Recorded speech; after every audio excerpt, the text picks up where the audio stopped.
Bonjour à tous les futurs pros de la technologie médicale et bienvenue dans ce module fondamental. Aujourd'hui, dans cette analyse, on ne va pas voir le laboratoire clinique comme une simple pièce de l'hôpital où clignotent des machines. Pas du tout.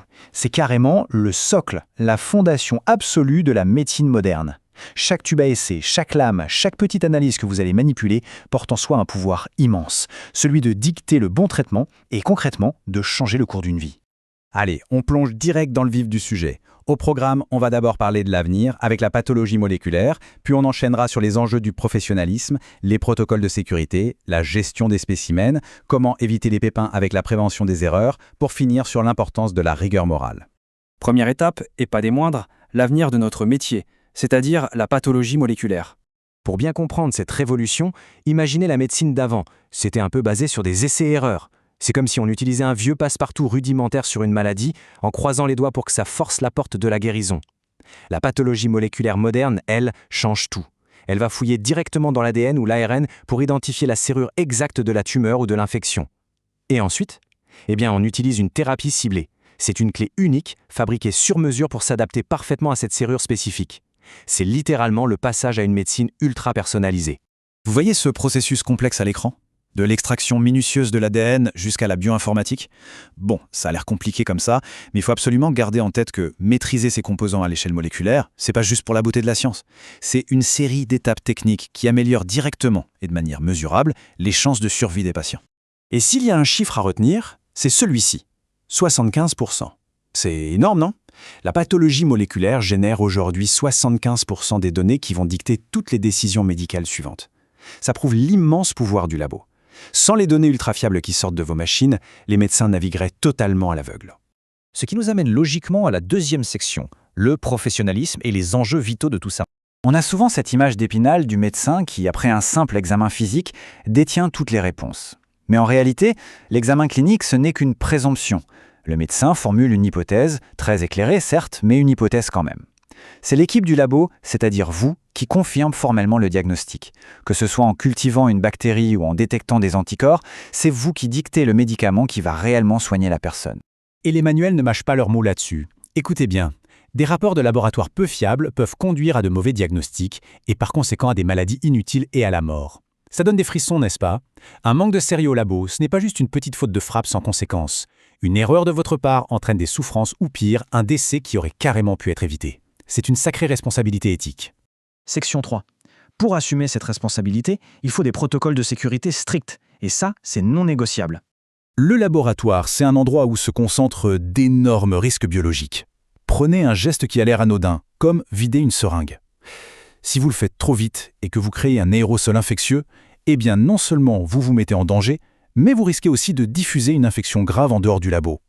Donc, hygiène stricte, manipulation douce, et on jette absolument tout dans les sacs à biorisques pour que le danger reste confiné. Du coup, on applique des précautions standards massives. Le personnel doit être vacciné de la tête aux pieds et on utilise des désinfectants puissants, comme l'eau de Javel à 10%, qui est redoutable contre les déversements. Sans oublier l'utilisation vitale des enseignes de sécurité biologique quand on manipule des trucs costauds comme le bacille de la tuberculose. Allez, on passe à la section 4, la gestion optimale des spécimens. Ça, c'est vraiment la règle d'or en technologie médicale. Pensez à la construction d'une grande maison. Si vous coulez des fondations en sable, peu importe la qualité des briques ou la beauté du toit, toute la baraque va s'effondrer. C'est pareil au labo. Si le prélèvement initial est mauvais, s'il est contaminé ou mal conservé, ça bousille absolument tout le reste du processus de diagnostic. Et sur le terrain, ça demande du cran. Il faut avoir le courage de refuser un échantillon mal étiqueté ou douteux, même si ça implique de demander un nouveau prélèvement, ce qui n'est jamais agréable pour le patient. Mais fournir un résultat faux, c'est infiniment plus dangereux. D'ailleurs, petite règle au passage, les spécimens pour les cultures microbiennes doivent toujours être prélevés avant le début des antibiotiques, sinon l'infection est masquée. Section 5. Voyons justement comment prévenir ces fameuses erreurs fréquentes. Alors, sensibilité et spécificité, on confond souvent les deux. Pour faire simple, imaginez une partie de pêche. La sensibilité, c'est un immense filet avec des mailles ultra fines. On ramasse absolument tout, on ne laisse filer aucun malade, ce qui évite les faux négatifs. La spécificité, en revanche, c'est plutôt comme un hameçon très spécialisé, conçu pour n'attraper qu'une seule espèce précise de poisson. Il ignore tout le reste, ce qui évite de dire à un patient en bonne santé et qu'il est malade, les fameux faux positifs. Mais le truc, c'est que la meilleure théorie du monde ne vaut rien sans une discipline de fer au quotidien. Le contrôle qualité, c'est notre gilet de sauvetage. Ça veut dire vérifier inlassablement la température des incubateurs, calibrer les minuteries du labo ou faire passer des échantillons de contrôle avant de tester les vrais patients. Si on zappe ces vérifications qui ont l'air un peu banales, on va droit vers des rapports faussement positifs ou négatifs. Et on a vu à quel point ça peut être grave. Et nous voilà déjà à notre dernière partie, la section 6, la rigueur morale face à la survie des patients. Vous savez, l'essence même de ce domaine, c'est la communication. On n'est pas des ermites enfermés avec nos microscopes.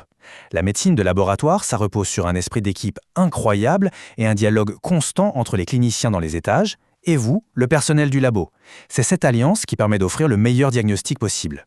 Au final, aucun geste n'est banal. Quand vous vérifiez religieusement la date d'expiration d'un réactif, vous participez à quelque chose d'immense, la santé globale. Votre précision, là, derrière votre paillasse, elle se transforme directement en vie sauvée à l'autre bout de l'hôpital. Et pour clôturer cette exploration, je vous laisse avec cette réflexion. Posez-vous vraiment la question. Si on part du principe que chaque tube que vous tenez entre vos mains ne contient pas juste un liquide quelconque, mais littéralement la vie d'une personne, comment est-ce que votre rigueur morale va changer le diagnostic final? C'est avec cette pleine conscience qu'on devient un excellent technicien médical. C'est une sacrée mission, n'est-ce pas? Merci de m'avoir accompagné tout au long de ce module.